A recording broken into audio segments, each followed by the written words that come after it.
Bienvenidos a ¿Por qué crecen los países? Mi nombre es Bernabé García Hamilton y en este ciclo de programas que hemos organizado intentaremos explicar por qué algunos países generan el crecimiento económico sostenido para sus habitantes y otros no.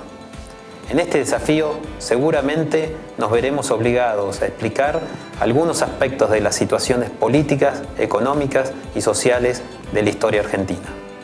Para el desarrollo de estos temas utilizaremos como guía el libro ¿Por qué crecen los países? De José Ignacio García Hamilton, cuya tesis principal consiste en que aquellas sociedades que han generado crecimiento económico sostenido para sus habitantes lo han hecho porque protegen la vida, las libertades y los derechos de propiedad de sus individuos.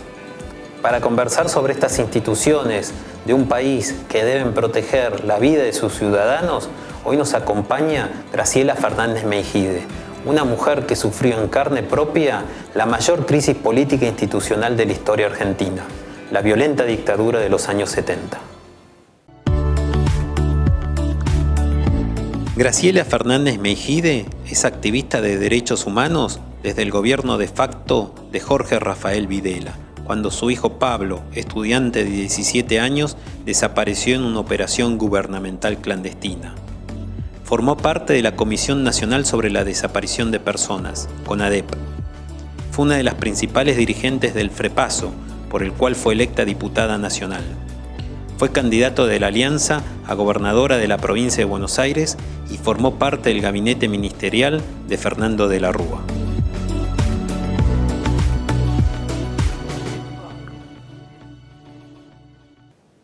Hola Graciela, bienvenida al programa ¿Por qué crecen los países? ¿Cómo está?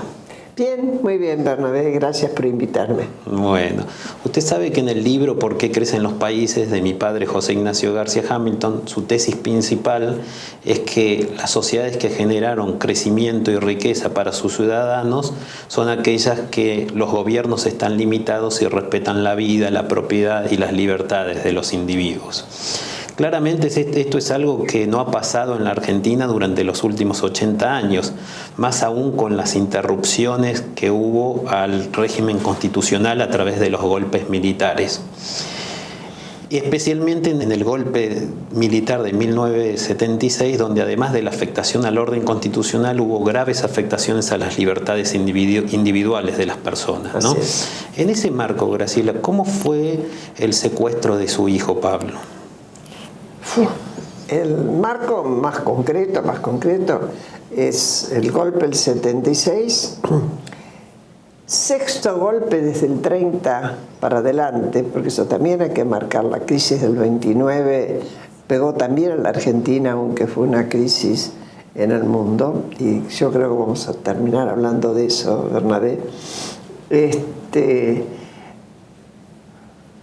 A raíz de que había organizaciones que optaron por la lucha armada y culminando ya paroxísticamente, yo diría, el tema de la violencia después de las elecciones en las que ganó Perón y que ganó por 62% de los votos, donde mucha gente, me incluyo, votamos por él porque pensábamos que era la única opción que iba a poder calmar la violencia más caracterizada, si quieren, por el enfrentamiento entre la izquierda peronista y la derecha peronista, Montoneros y la AAA.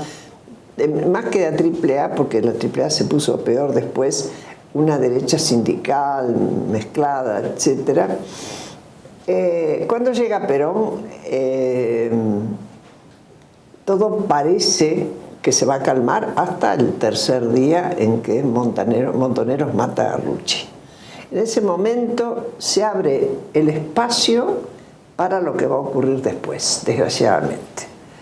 Antes el Ejército Revolucionario del Pueblo había atacado el cuartel de Azul y había habido víctimas entre los militares. Perón decreta secretamente el aniquilamiento de las organizaciones armadas, y los militares, que siempre tuvieron su propio proyecto político ligado a corporaciones, generalmente la propia Iglesia Católica y a determinadas corporaciones empresariales muy colgadas de la teta del Estado, económicamente, dicen es nuestro momento de retomar el poder. ¿Por qué digo esto? La pregunta es, ¿era necesaria que ingresaran las Fuerzas Armadas, las tres, para combatir a un grupo de gente que a lo sumo en ese momento tendría como mucho 2.000 combatientes armados? ¿O hubiera alcanzado con las policías federales, provinciales, gendarmería y prefectura? Hay muchos militares incluso que dicen alcanzaba. Pero había un proyecto político detrás. Y dentro de eso empieza, obviamente, la persecución a quienes se consideraban miembros de esas organizaciones armadas y todo lo que estuviera alrededor de ellos. En ese contexto secuestran a nuestro hijo Pablo, que tenía 17 años, lo sacan de casa, de la cama, a las 2 de la madrugada. Nunca pudimos saber qué había pasado con él. Sí, a lo largo de mucho tiempo supe que lo habían matado en Campo de Mayo, nunca supe quién, cuándo, ni en qué momento, ni dónde, en qué lugar. Pero eso motivó que yo dejara todas mis tareas, absolutamente todas. Yo enseñaba en escuelas, en el Instituto de Lenguas Vivas, y también tenía un instituto propio de idiomas. Dejé todo para buscar a Pablo. Al principio, mucha gente me pregunta, Bernabé, ¿por qué yo no formo parte de Madres? Que era un organismo tan simbólico. Madres de Plaza de Mayo. Madres de Plaza de Mayo. Y yo les digo que en realidad empecé simultáneamente porque me convocaron para llevar una copia del Habeas Corpus a la Asamblea Permanente por los Derechos Humanos, que era un organismo más institucional, y al mismo tiempo ahí conocí a Emilio Miñone, que tenía una hija desaparecida, y fui a su casa a la primera reunión a la que yo fui de Madres, que era un grupete, no éramos más de 6 en lo de Emilio Miñone. Y al principio serían 10 las que dieron la vuelta, empezaron la vuelta a la pirámide. Yo me terminé instalando con mayor capacidad de trabajo en la Asamblea Permanente por los Derechos Humanos, y acá voy a hablar de política, pero no de política partidaria. No había partidos políticos en ese momento. Bueno, pero estaban proscritos, había ¿no? gente que militaba en los partidos políticos, y de hecho en los organismos de derechos humanos había gente que tenía militancia. Por ejemplo, en la Asamblea Permanente, donde estaban Alfonsín, donde estaba Oscar Allende, donde estaba gente del Partido Comunista, Alfredo Bravo, que era del Partido Socialista, Alicia Moro de Justo, que era socialista.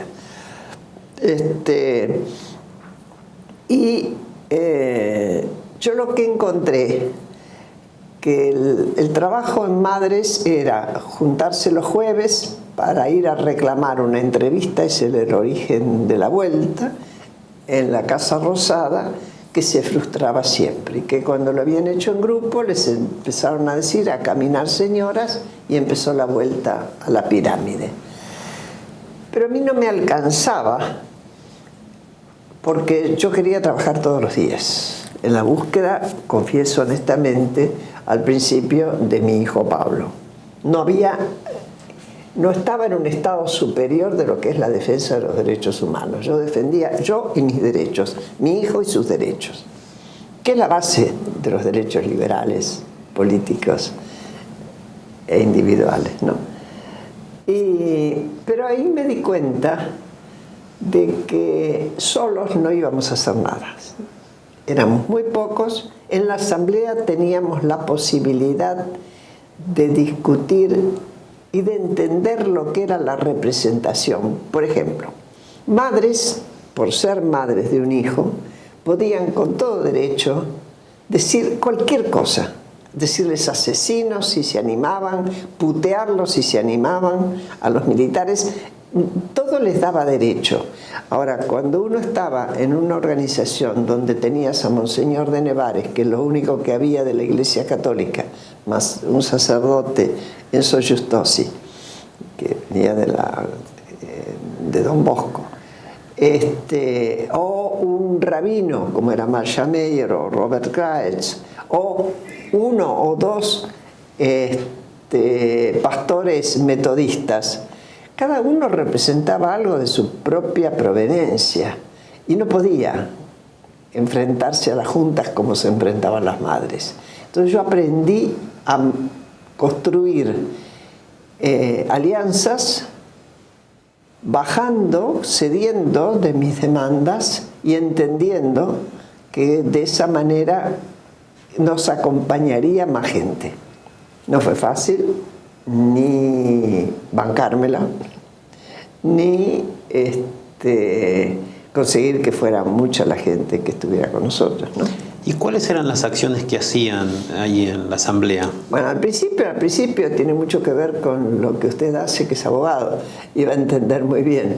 Como se rebotaban todos los habeas corpus, cuando yo me incorporé, que era abril del 77, de 1977, se habían sumado unos 450 habeas corpus y nada más. Ya había miles de desaparecidos, como supimos después, y se los llevaba en una acción administrativa a la Corte Suprema, porque en realidad se quemaban instancias. Teníamos habeas corpus donde la mayor parte decía: a esta persona no la tenemos detenida y no hay orden de detención contra ella. Si uno revisa e investiga los miles y miles y miles de habeas corpus, pues solía haber más de uno por desaparecido, uno podría decir no había gente más inocente de cualquier cosa que los desaparecidos. Documentado. Nadie los buscaba, ninguna autoridad los buscaba, ninguna autoridad. No eran perseguidos, no habían sido encarcelados, pero no existían. Pero no estaban en ningún lado. No estaban y en realidad sí estaban en las mazmorras de los distintos lugares militares o policiales que se instituyeron como centros de detención, donde eran interrogados para sacar más nombres bajo tortura. Algunos eran liberados, otros pasados a presos bajo el PEN, el Poder Ejecutivo, a disposición del Poder Ejecutivo Nacional, los menos, y otros aniquilados.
¿Cómo fue, Graciela, para usted el resultado de estos movimientos de derechos humanos que se fueron dando durante toda esta transición hacia la democracia, ¿no? Lo primero que quiero decir, la mayor parte de los desaparecidos pertenecían a sectores de la clase media y media alta. Generalmente la militancia mayoritariamente empezaba en las universidades, colegios secundarios, los adolescentes, que eran los menos, pero ahí estaban. Y también había un número de obreros, pero mayoritariamente los movimientos venían de las universidades. Eso supone una cierta sociedad, una franja de la sociedad que conoce sus derechos y que iba a por ellos acá en la propia Argentina, donde se les decía: usted no es más ciudadano, los jueces no le responden, las agencias de la policía no le responden, pero entonces podía recurrir a los organismos internacionales porque sabía hacerlo, ir a la Organización de Estados Americanos, ir a las Naciones Unidas, cosa que hicimos, ¿no es cierto? Que no era sencillo, pero que cuando llega a la Comisión Interamericana hace 40 años, por ejemplo, traía ya 5.000 denuncias que nosotros habíamos pedido que la gente mandara. Después se completaron con algunas más y demás aquí, porque alguna gente reiteró, pero otras más se acercó. Y lo que yo creo que hizo diferencia también en el nivel de alcance de justicia con respecto a otros países, ese tipo de organización. Si uno mira, estando la Argentina rodeada de dictaduras y con violaciones a los derechos humanos, como hubo también en otros países no hubo justicia. También por la salida particular que hubo acá a la democracia, donde tenemos que ver que fue Malvinas quien abrió paradojalmente, con más dolor, más pérdida de vida, abrió la puerta a la democracia, porque los militares se autoderrotaron con esa aventura. Y cuando se abre esa puerta hacia la democracia, usted se incorpora a la CONADEP ya, ¿no?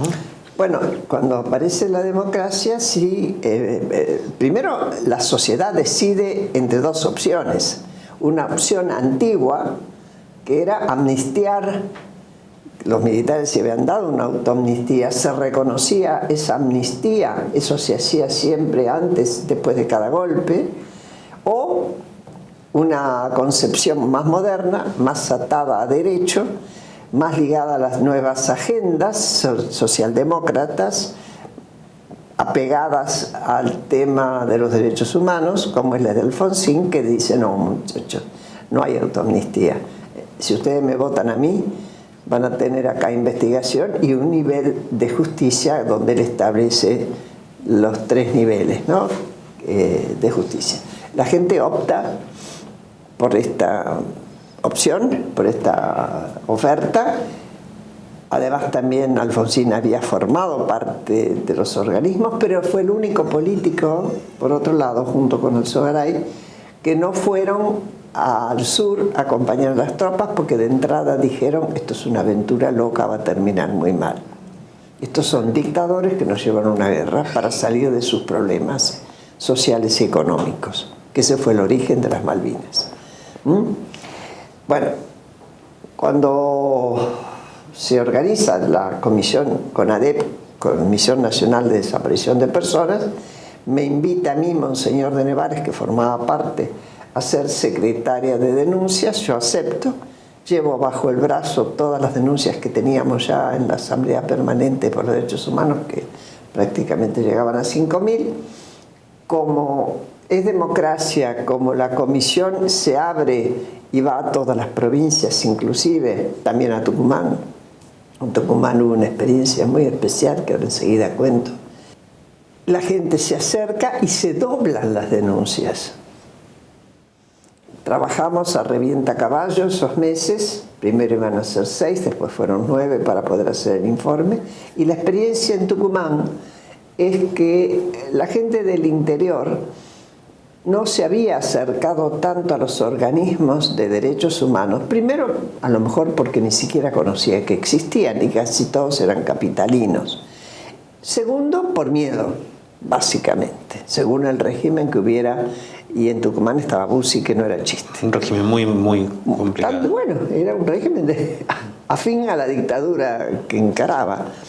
Y cuando nuestra gente fue a instalarse en Tucumán y recibió denuncias, era increíble la impresión que tuvieron. A mí no me tocó ir porque íbamos a distintas provincias, porque había gente que nunca había hecho denuncias, por lo tanto.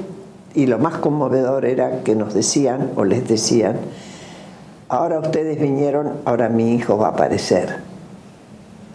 Es decir, todavía la esperanza de la aparición con vida.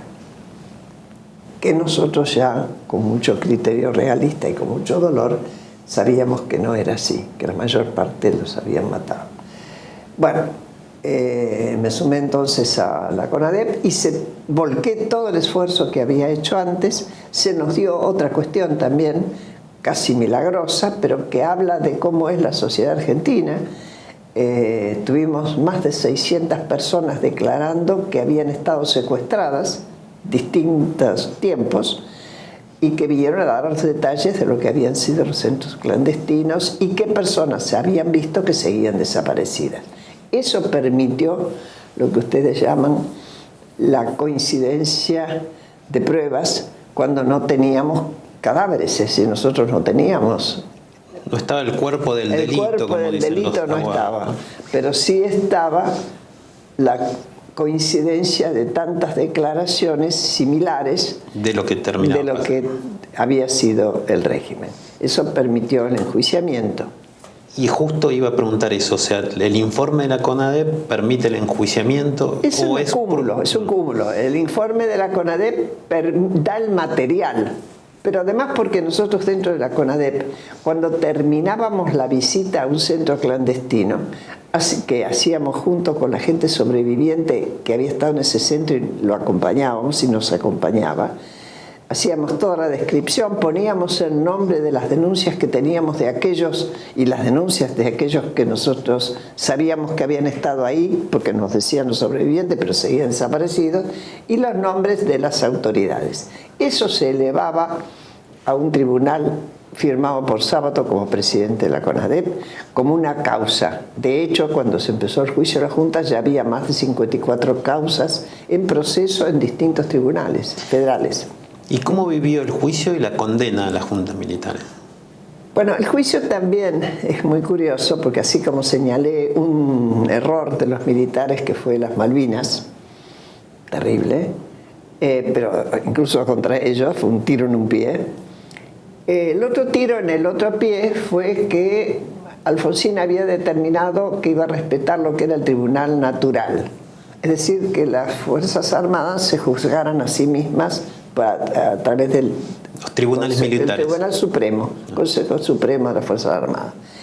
Hubo dos consejos sucesivos, se negaron, en todo caso dijeron ambos, dictaminaron que las órdenes expedidas habían sido correctas, y cuando se había hecho la reforma del Código de Justicia Militar, se había puesto en el Congreso, ya lo había hecho la democracia, un artículo por el cual decía que si los militares no procedían a juzgarse, podía intervenir, se iba a abocar la justicia federal, cosa que hizo el tribunal. Es decir, fueron una serie de hechos, Bernabé, nada es casual, la política es así, aunque no sea la política partidaria, la política es eso, pasa una cosa, a raíz de esa pasa otra y pasa otra.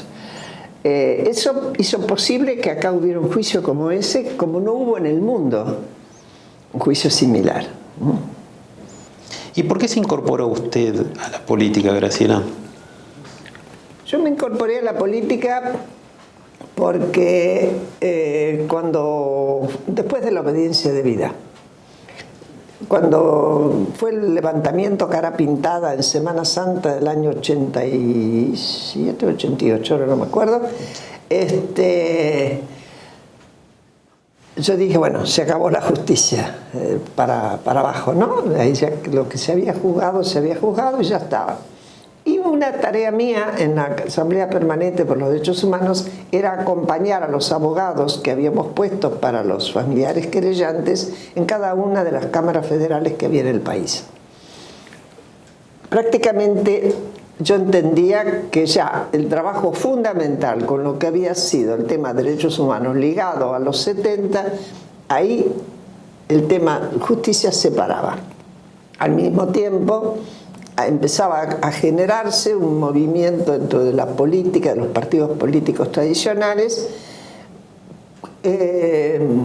nuevo, que terminó siendo el FREPASO, un partido que se veía a sí mismo como moderno, queriendo heredar y expresar las tradiciones de los partidos tradicionales, el apego a las instituciones del radicalismo y la sensibilidad social del Partido Justicialista, y una agenda más moderna, más socialdemócrata.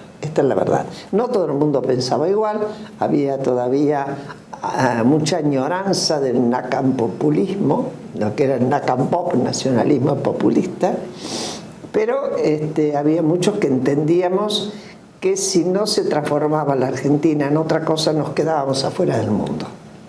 Y la opción en general fue quedarse fuera del mundo. Pero ustedes ganaron una elección con la alianza y llegaron ganamos al gobierno, y después, ¿no? fuimos una decepción. ¿Y por qué? ¿Por qué cree usted? Porque, bueno, hay muchos motivos. Algunos motivos fueron estrictamente económicos. Cuando nosotros recibimos la economía, digo nosotros, yo no tenía nada que ver con la economía, pero los ministros de Economía y el presidente básicamente, había una recesión que duraba ya 2 años y Argentina era débil como hoja al viento a cuanta crisis hubiera en el mundo. Tanto que fuera la crisis de Rusia, como de la tequila en México, como la devaluación más cercana y más dolorosa que hizo Fernando Henrique Cardoso en Brasil, poco antes de que terminara el gobierno de Menem. Eso fue, y la convertibilidad que terminó convirtiéndose en una mochila de plomo. Eso más la renuncia del vicepresidente, que en ese caso era el otro jefe político de las dos fuerzas que conformaban la alianza, hizo mucho daño desde el punto de vista de la política, y el propio de la Rúa, que siendo una persona muy bien formada, con una experiencia como jefe de gobierno buena, no era un piloto de tormentas. ¿Cuál es su opinión y qué le parece a usted personalmente la reapertura de los procesos a los militares que todavía seguían vivos durante del 2001 o 2002 en adelante? A ver, primero que nada, el gobierno de Kirchner para mí tomó el tema de derechos humanos como un instrumento para construir poder. Lo instrumentalizó. Ellos, ni uno ni otro tenían, ni el marido ni la mujer tenían ninguna sensibilidad o habían demostrado tenerla con el tema de derechos humanos previamente. Pero fueron exitosos porque hay un progresismo que está pegado a los derechos humanos en buena hora. Cuando se reinician los juicios, una aprobación. Lo que en ese momento yo sugerí, y lo sugirió también un filósofo argentino que vive en Suecia, que estuvo secuestrado en la mansión de lo que estaba bajo control de la Fuerza Aérea, uno de los 3 que se escaparon, se hizo una película con ella y demás, con ese hecho. Y lo que sugeríamos es que se aprovechara para crear una figura del arrepentido y pedirle a aquellos que iban a ser enjuiciados que si decían la verdad sobre hechos que conocían, podían reducir la pena de la condena. Y además yo sostenía que había que seguir enjuiciando, como había hecho el juicio a las juntas, por centro clandestino, con lo cual se armaba una sola querella que embolsaba todos los casos que hubieran de demandantes que hubieran pasado por el centro clandestino. No aceptaron ni una cosa ni la otra, consecuencia todavía tenemos juicios. A mí me parece que 15 años de juicios es demasiado, y sobre todo hay una situación muy irrita en esto, y es que hay muchos procesados que ya tienen condenas y siguen siendo procesados por otras condenas que si se terminaran no le agregarían ni un día porque tienen perpetua. Y sin embargo siguen en esto que hemos nosotros firmado en la revolución, en la reforma de la Constitución del 94, en los pactos que firmamos, que no se puede estirar al infinito un estado de procesamiento si no hay condena. Pero bueno, yo creo que estuvo bien hecho y podía haber estado mucho mejor, más eficazmente y más rápidamente, y hubiéramos tenido justicia y más verdad. Hoy no conocemos una verdad más que la que ya teníamos. Muchas gracias, Graciela, por acompañarnos en Por qué crecen los países. Es un gusto, y más bien hablamos de por qué no crece en Argentina. Así es, que también es importante entenderlo.